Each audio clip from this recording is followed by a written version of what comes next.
शिक्षक साथियों, आपका एक बार पुनः स्वागत है टोटल नॉलेज एजुकेशन चैनल पर। और चैनल पर एक बार पुनः विजिट करने के लिए आपका धन्यवाद। इस वीडियो में हम देखेंगे राज्य शिक्षा केंद्र का जो परीक्षा पोर्टल है RSKMP पोर्टल, इस पर रजिस्ट्रेशन का कार्य चल रहा है। अब हम इस वीडियो में देखते हैं मध्य प्रदेश से बाहर के या बिना समग्र ID वाले छात्रों को RSKMP पोर्टल पर कैसे जोड़ें। इस पोर्टल पर एक नया ऑप्शन लाइव कर दिया गया है, जिसमें आप मध्य प्रदेश से बाहर के विद्यार्थी यदि मध्य प्रदेश में अध्ययन कर रहे हैं, जिनकी समग्र ID नहीं है, तो उन छात्रों को आप परीक्षा पोर्टल पर कैसे ऐड करेंगे। क्योंकि यदि वो छात्र कक्षा 5वीं या 8वीं में अध्ययनरत हैं या किसी भी कक्षा में अध्ययनरत हैं, तो उनका रजिस्ट्रेशन हमें करना होता है। उनके अर्धवार्षिक के अंक, मासिक मूल्यांकन के अंक और प्रोजेक्ट के अंक आपको परीक्षा पोर्टल पर एंट्री करना होते हैं। इसी पोर्टल के अनुसार उनकी मार्कशीट जनरेट होती है, प्रगति पत्रक जनरेट होते हैं।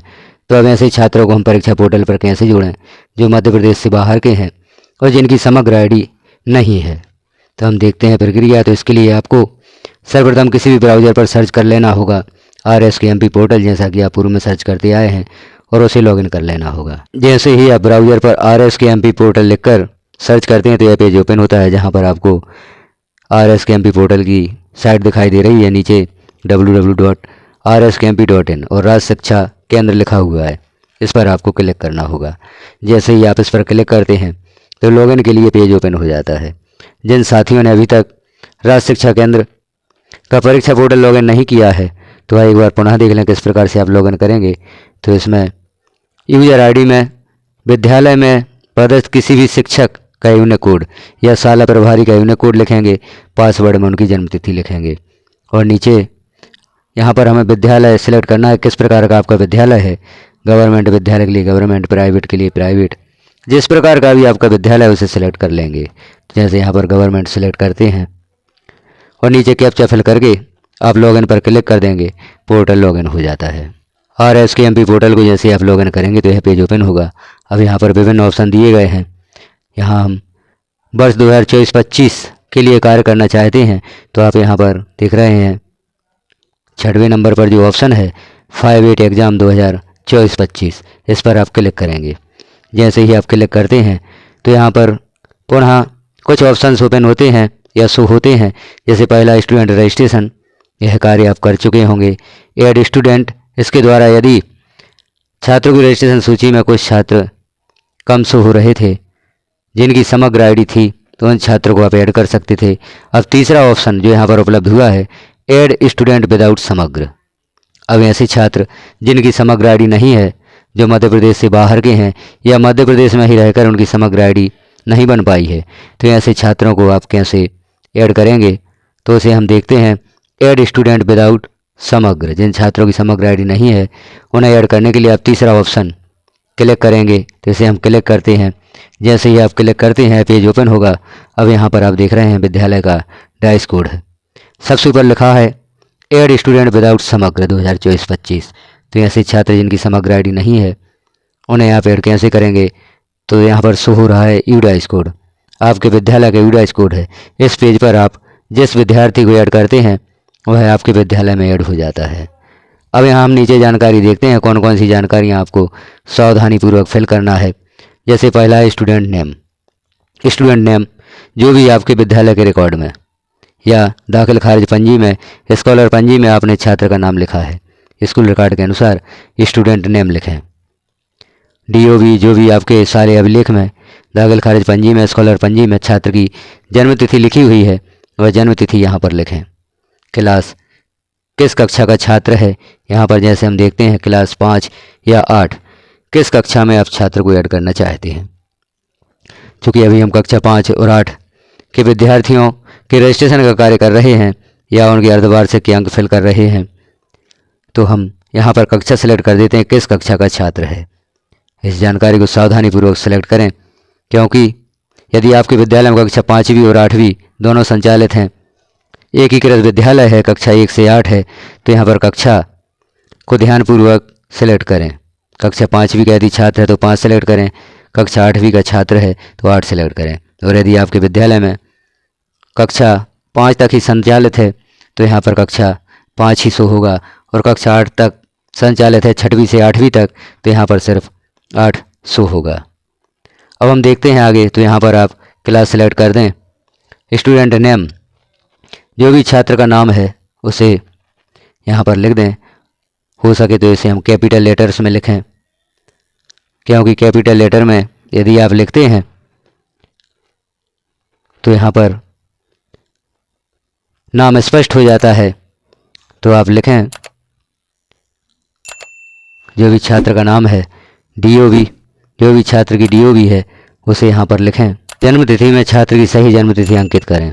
क्लास सेलेक्ट कर दें। CWSN कैटेगरी देख लें, यदि छात्र CWSN है तो यस सेलेक्ट कर दें, और CWSN नहीं है तो यहाँ पर नो सेलेक्ट करें। यदि आप यस सेलेक्ट करते हैं तो यहाँ पर आपको CWSN की कैटेगरी भी देनी होगी, जैसे ब्लाइंडनेस है, लो विजन है। जो भी इनमें से सही ऑप्शन है छात्र के लिए उसे आप यहाँ पर सेलेक्ट करेंगे। और यदि आप यहाँ पर नो सेलेक्ट कर देते हैं तो CWSN कैटेगरी हाइड हो जाती है, यहाँ आपको कैटेगरी नहीं देना है। अब यहाँ पर फादर्स नेम, इसे भी आप कैपिटल लेटर्स में लिखें। फादर का नाम लिख दें। फादर का नाम लिखते हैं स्पष्ट अक्षरों में, और फिर आपको मदर्स नेम लिखना होगा। मदर्स नेम लिख दें आप, इसे भी कैपिटल लेटर्स में लिखें। और आगे हम देखते हैं जेंडर, छात्र का जेंडर, जो भी जेंडर है उसे आप सिलेक्ट कर दें। कैटेगरी, जिस कैटेगरी में छात्र आता है उस कैटेगरी को यहाँ पर सिलेक्ट करें। सभी कैटेगरी दी गई हैं, SC, ST, OBC या जनरल। तो जिस कैटेगरी का छात्र है उसे आप यहाँ पर सिलेक्ट कर दें। मीडियम, अब छात्र हिंदी मीडियम का है, अंग्रेजी मीडियम का है, उर्दू या मराठी, किस मीडियम से छात्र अध्ययन कर रहा है। तो आपके विद्यालय में जो भी मीडियम है, या ये छात्र हिंदी मीडियम में अध्ययन कर रहा है, क्योंकि एक विद्यालय में 2 मीडियम भी हो सकते हैं, हिंदी मीडियम, अंग्रेजी मीडियम या उर्दू मराठी मीडियम भी हो सकते हैं। तो जिस माध्यम से छात्र अध्ययन कर रहा है उस माध्यम को यहाँ पर सेलेक्ट कर दें। और पेरेंट का जो भी मोबाइल नंबर है उसे यहाँ पर लिख दें। पेरेंट का मोबाइल नंबर भी आप लिखें, और मोबाइल नंबर लिखने के पश्चात कन्फर्म एंड ऐड जो लिखा हुआ है इस पर आप क्लिक कर दें। छात्र का नाम RSKMP पोर्टल पर ऐड हो जाता है। नाम ऐड हो जाने के पश्चात अब छात्र का रजिस्ट्रेशन कर सकते हैं, छात्र के अर्धवार्षिक अंकों की एंट्री कर सकते हैं, या जो भी छात्र के बारे में हमें जानकारियां फिल करना है वह आप कर सकते हैं। तो इस प्रकार से सारी जानकारियां भरते हुए अब यहाँ पर हमने देखा कि समग्र ID का कोई ऑप्शन नहीं है, क्योंकि यह ऑप्शन उन्हीं छात्रों के लिए दिया गया है जिनकी समग्र ID नहीं है। जैसा कि हम ऊपर देख रहे हैं, ऐड स्टूडेंट विदाउट समग्र 2024-25। तो अब जो आपको प्रॉब्लम थी कि जिन छात्रों की समग्र ID नहीं है उन छात्रों को RSKMP पोर्टल पर कैसे ऐड किया जाए, तो वह ऑप्शन अब दे दिया गया है।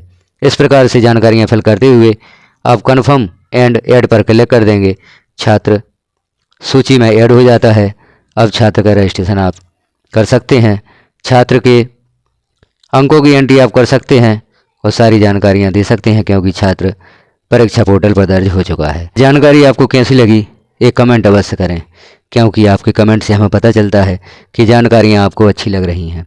और यदि आपकी भी किसी प्रकार की प्रॉब्लम है, कोई कार्य करने में आपको प्रॉब्लम जाती है, जैसे UDIZ+ पर छात्रों की अपार ID है, छात्रों को ऐड करना है, छात्रों की कक्षा परिवर्तन करना है, या किसी भी प्रकार की प्रॉब्लम है, शिक्षा पोर्टल की प्रॉब्लम या विमर्श पोर्टल पर किसी कार्य को करने में आपको प्रॉब्लम आ रही है, तो एक कमेंट अवश्य करें, उसका भी समाधान यहाँ पर देने का प्रयास किया जाएगा। बेल आइकन को क्लिक कर ऑल पर प्रेस कर दें, ताकि जैसे ही आगे कोई महत्वपूर्ण जानकारी चैनल पर पब्लिश की जाती है वह नोटिफिकेशन के रूप में आपको प्राप्त हो सके। पुनः अनुरोध है, चैनल को सब्सक्राइब भी अवश्य कर लें। चैनल को यदि आप सब्सक्राइब कर लेते हैं तो आपको सभी जानकारियाँ समय पर उपलब्ध हो सकेंगी। समय समय पर चैनल पर विजिट करें और पब्लिश होने वाली नई जानकारियों को अवश्य देखें। वीडियो को लास्ट तक देखने के लिए आपका धन्यवाद।